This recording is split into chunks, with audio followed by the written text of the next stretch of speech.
Ndodhemi përpara kampionatit të femrave, normalisht edhe kampionatit të moshave U17, U19, po realizojmë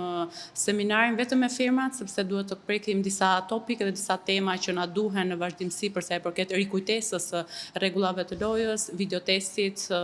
gjithashtu edhe bashkëpunimi që ne duhet të kemi në fushë me asistentët për offside, një rikujtesë të çdo pune që ne duhet të jemi aktiv në fushën e lojës dhe të jemi në gjendje që ky kampionat na shkojë sa më mbar dhe të jemi aktive për çdo situatë të mundshme që mund të na ndodhë gjatë vitit që na pret. Edhe e marr një vlerësim shumë të